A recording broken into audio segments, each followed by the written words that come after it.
Preacher, let's talk about Fellowship. More specifically, the question I get asked more often than anything else. Why do I enjoy this and don't enjoy Mythic Plus in WoW? This is kind of what should be on the main channel, and I'll talk to Chris about it if we want to do something a little bit more in-depth, but I wanted to get my thoughts out now that I can't play Fellowship, although the beta ends tomorrow. I'm moving on to other things here on the channel. This is a discussion that actually came up on our sort of private play session that we did on Saturday that was off stream. We played for about 10 hours.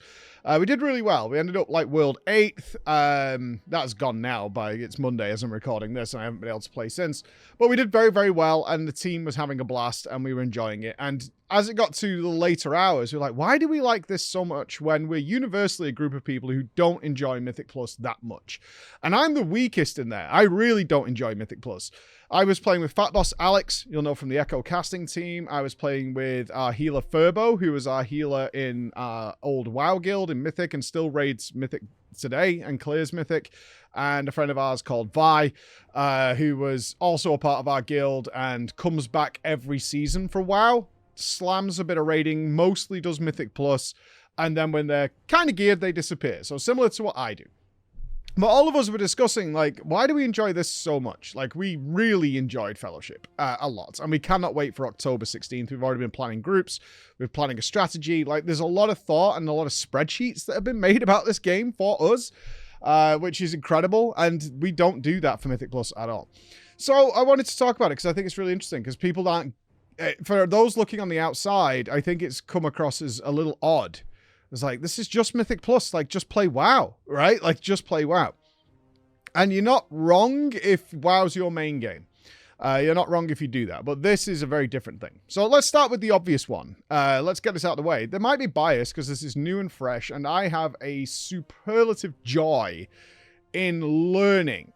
Like, learning mechanics, learning things like that, and running into new encounters and how they're twisted with different affixes, how you can plan a route through a dungeon, and that's really fun. And we've actually spent a lot of time, like, clearing the dungeon and being like, we're not happy with certain pulls that we're doing, and then going back through the dungeon after it's cleared and the mobs are like static AFK, they don't attack you at that point, and being like, we could go here, we could do this, and then adapting that into the next pull, and then finally pulling off some, like, okay, this pull here is like excruciatingly dangerous.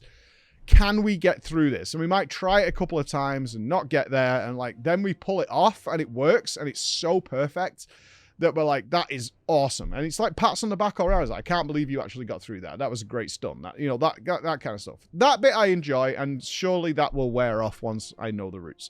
But you've got to bear that in mind. Okay, let's get into the direct comparisons to World of Warcraft. First of all, one thing that I've absolutely adored, because it starts at day one, is the ability to like fail and just instantly retry the same dungeon again. This is so good. Now, the counter to that is resilient keys, because they've recently brought in resilient keys where you can kind of do that in World of Warcraft. However, you don't get that till you've already gone through a very arduous and frustrating process of having keys deplete, re-roll, change to different keys, swapping them around, trying to ask the panda at the end of the dungeon to change your key because you don't want to do that one, especially if you're chasing rating. All those kinds of things are really frustrating and not fun at all, and involve like traveling to the place, there's downtime, summoning people, getting there, moving around the world. All that process is gone in Fellowship. You just queue and go. And like, if you have like, oh, let's try this really big pull here at the start of the dungeon, which is more difficult in Fellowship than it is in WoW, because you'll often require some resources to get going. They've recently changed it for healers, so the healers have resources to start with. But for other people, it takes like a few moments to get things going. You don't have things like ultimates, you know, the equivalent to Bloodlust in WoW. They take time to develop over the course of the dungeon, so you don't have that ability to like pull half the dungeon the second you start and blow it up. You can't do that. So what you can do in Fellowship, even from like the very first the very first dungeon you do, proper one, is fail and just restart. Oh, we failed. Okay, go again. It's fine. It takes like 5 seconds when the servers are working. It takes like 5 seconds to just go again. That is such a lovely change to World of Warcraft. It's an extraordinary change. You're not doing all that minutiae of moving people around, and if you fail, you don't have that immediate toxicity and frustration of like, okay, I think we've depleted the key. We've only been here 2 minutes, and I think we might have screwed this up. Because now we've got to come back in. We've got no cooldowns. We did blow everything at the start, and now we have to do a really weak sort of garbage pull, which is no fun. That element of it is really cool, and I just pray and hope Blizzard learns from this. And from most of the things I'm going to talk about in this video is like, you need that element of lack of friction is the way I would describe it. That lack of friction where you can just have some fun. The second thing is, every single run, deplete or not, is rewarding. Every single run. That's fantastic. There is no, although I have seen reports that people are treating it more like, wow, and if they have an error, even a minor error, they're leaving, because that's ingrained in a lot of players. That's not the case in Fellowship. Like, it's really nice, is that you just get stuff anyway. And in fact, in a lot of dungeons now, what happened during our dev build that we played privately is that if you overtimed a key, so you were in depletion territory, right, is the gear would start to degrade in item level. Like every minute or so, it would go like, oh, you should get item level 180 from here, but you failed. So now it's going down to like 160. It's been a couple of minutes, you've still not done it. It goes down to like 140 or something like that. They stopped doing that. Like, it does degrade 1 base down, but that's it. And you still get all your stuff. And on top of that, you get a bunch of rewards and you get a load of gold. And the point of this gear is, because the gear's not an issue, and we're getting to that, is that you can still just upgrade it anyway. So you might get gold from it, and you didn't get the base drop item level, so you're going to have to invest a bit of gold, but you're still exactly where you were aiming to do because you did this dungeon. Like, it's fine. It's totally fine. Like, failing a key is not the end of the world at all in any way, shape, or form. And then let's move on to step 3, that getting gear. Mythic Plus is the least rewarding game structure for items, I think, that exists in World of Warcraft. I'm trying to compare it to, you can have a ridiculously unlucky run, which I've had many times in raiding, where you just don't get anything that week, and it sucks, but it's kind of unlikely. There's a reasonable chance you're going to get something, and also that tends to snowball the more raiding you do. Like, as raiding continues, more people have got stuff, and more stuff is dropping, so you tend to have weeks where you also get a lot of stuff. Like, that happens as well. It somewhat evens out, right? Unless you're a healer and getting screwed. But generally speaking, you're going to get something. Bountiful delves, all those things guarantee a reward at the end. That's happening. And even down to like world quests and stuff, it tells you literally what you're going to get from this, right? Mythic Plus is not like that. Mythic Plus is going to have 2 to 3 items or whatever it's going to be, and you probably, I've done so many Mythic Plus dungeons that just gave me nothing at the end of it. At all. Literally nothing, right? You open the chest, you get, a new key and whatever, and blah, blah, blah, a bit of gold or something, crap. And that's it. And other people need the stuff. And that you might have invested 45 to 50 minutes into that dungeon, right? In some cases.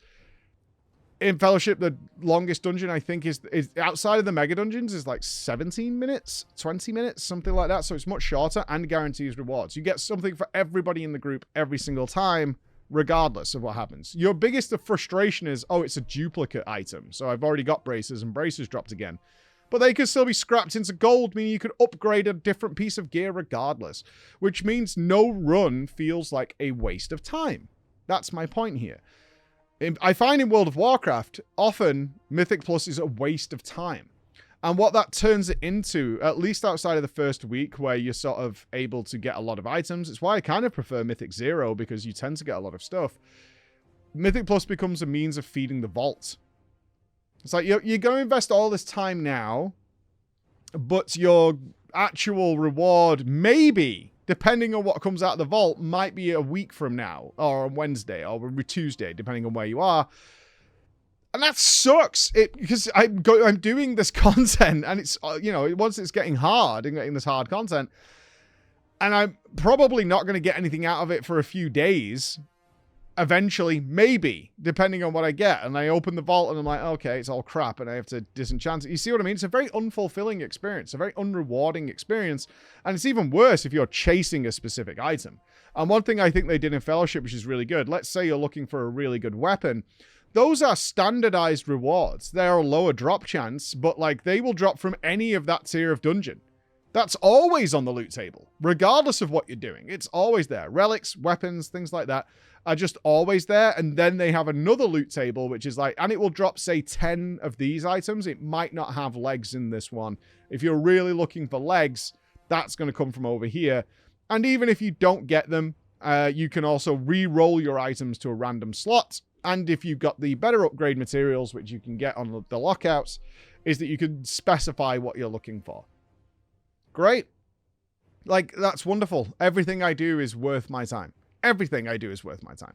And I do not find that in Mythic Plus. I don't find that whatsoever. The other thing is there's such a nice learning curve for learning what you should be killing. The roots. Roots in World of Warcraft, I mean, there are entire channels on YouTube dedicated to releasing this is what you should do this week. Because the way it works changes in sometimes in a small way, sometimes in a dramatic way of how you should do things. Not to say that doesn't exist in Fellowship, because it does as you push up towards Paragon League. But for the most part, the route you do in the Basic League, which is called Contender at like level 1, will also work just fine for the most part all the way up to Paragon League. It's pretty close. Like, it's pretty close. You know your exact trash percentages. But on the top of that, there's variable routes. And that route isn't determined realistically on how hard one side is or the other. It's actually based on what are you bringing to the table with your class setups. Even though we don't have all the classes in Fellowship right now, if you're totally fine and you've got like a melee heavy group, so you're running, say, double Mara, which is like the rogue class, we have really good interrupts in there, including the tank. We can take a bunch of casters without much issue whatsoever. I'm taking, say, a Rhyme, which is like the Frost Mage, or an Ardius, I think he's called, which is like the Warlock. They have much longer cooldown interrupts. I'm not doing a bunch of casters. So there's 2 routes. Oh, okay. I go this way. And usually that's like you either go left, you either go right. Do we want to do bigger health enemies so we deal with less smaller ones? Right? These are the choices you make later on. You might not have encountered this if you've been playing the open beta. But if you are, say, carrying Rhymes, which do massive amounts of burst damage, but then they taper off. So up front, they will crush a bunch of small enemies. Like, they'll just decimate them whatsoever. However, if you've got someone like Ardius, his damage ramps and keeps going up and up and up. And therefore, stronger health enemies are actually more preferable to that character. You see what I'm saying? So I might take some big, nasty golems. But if I'm taking, like, Rhymes or something, I might want to go this way, which has a bunch of smaller health enemies, because they're going to blow them up. But I do less trash if I go the other way, because they give more percentage. You have these choices. And this is a really engaging experience. And that's what I've been finding about it, is a really engaging experience. And it actually, for me, this did 2 things for me. There's a lot of problems with Fellowship. We've submitted tons and tons of feedback, with like spreadsheets worth of feedback of like, this is not quite there yet. This is not quite there yet.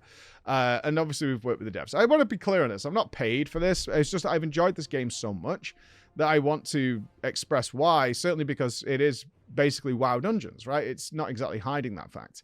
And so I think these elements are things that Blizzard can learn from. And Blizzard does have the other problem. And I think this is the issue, to bring some negativity into this.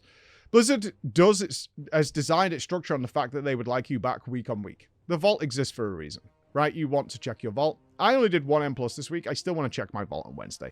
They've got you by the balls with that, right? They've hooked you in. Is like, if we stagger the reward structure here, and we have to be careful with Mythic Plus because it is a technically endless gear supply, right? Although, you know, you guys have done M+, you know what I'm talking about. Sure, I'm sure some of you have farmed that 1 trinket that comes from that 1 M+, which is like, it just never drops, right? That's another element of it is, if you're chasing an item in Mythic Plus, it's one of the most miserable experiences you can have unless you get very lucky. Is that they need you to log in every week, right? That's how their business model works. This is an upfront payment and you're done. You have the game, take it or leave it after that. It doesn't matter. But they need that. They can't just give you enough. And it shows here of how much I remembered how much I enjoyed dungeons in World of Warcraft. A feeling I've not had for a long time is just enjoying doing dungeons. And it really rekindled for me that feelings probably very like 20 years ago, maybe in WoW, when it was like, we're finally getting to do a dungeon, right? You're finally getting to go into Ragefire Chasm, right? Who's excited about that? Well, I was. I was very excited for that. I was very excited about that first Sunken Temple. I was very excited for those first Hellfire Peninsula dungeons and going in there and getting that done, because I really love dungeons. And I'd forgotten that a little bit. I'd forgotten that I really, really enjoy dungeons. What I don't enjoy in the sort of modern era in World of Warcraft is a lot of the crap that comes with it. Who's got what key?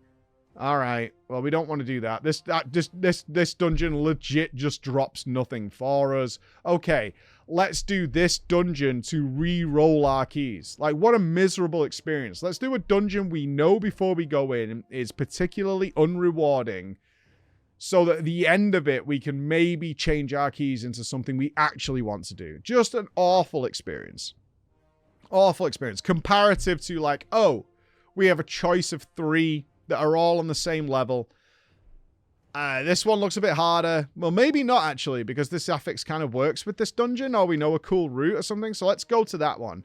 And let's go over here maybe. And what do you want? And then the often question we get, which is a beautiful thing, is like, which one do you want to do? Like when we're in a gear farming stage, which is like, okay, the game's taken a difficulty leap. We need more gear. What do we want to do? And so often the response was, I'm down for whatever, man. Like, I like all of these dungeons. It's fine. I want to. And then it came down to practice a lot of times. It's like, I'm not super convinced on our pull number 5 in Wormrest Sands, or in the Sands, or Markets, or let's try that new thing that we've got over here. And it's like, all right, let's do a couple of those then and see how it works out. Oh, we failed it this time. I think we can change it next time. Let's finish the dungeon anyway, because we're still going to get all our loot. No worries. And then let's run it again immediately. Like, we've got some practice. We've got a feel for it. We know where the danger points are. We know where this patrol, with our current gear damage, we know that this patrol is now in a different spot. How do we fix that? And just run it again. Maybe do it 2-3 more times and be like, okay, now we've got this like smooth and slick. Let's move on to a different dungeon. Cool. All right. We've like mastered this. That's a really satisfying experience. We've like mastered this. Let's move to a different one and do that there. So those are my thoughts that I wanted to get out there. Those are my main points that I and the rest of the team sort of agreed on. Is like, this is the bits we like about doing this. The other side of it, I did say I bring some negativity in. I don't know the longevity. When this game launches, I think it's October 16th, we want to play. But I do think for me, my time with this game is rather limited. Which is the counter to what I was talking about earlier with World of Warcraft, is that once we get to Endless Mode, which is defeating the Paragon League, and getting your legendaries and things like that. I did get legendaries, which were incredible. I got I guess another aspect of this is the loot is fantastic. Once you get certain items, and certainly I got my first legendary, completely changed my playstyle, which was great. I reworked my talent tree around my legendary. So fun. Bit of Diablo ARPG stuff. Is that once we get to Endless Mode, I'll probably be done at that point. At least until these new dungeons and the raids come in and things like that, is because while I could invest a ton of time just getting every character geared to the teeth, you know, I'm going to heal this, I'm going to be a healer now, I'm going to try this DPS and do that, you know, go to a more classic style of like, okay, now play every alt.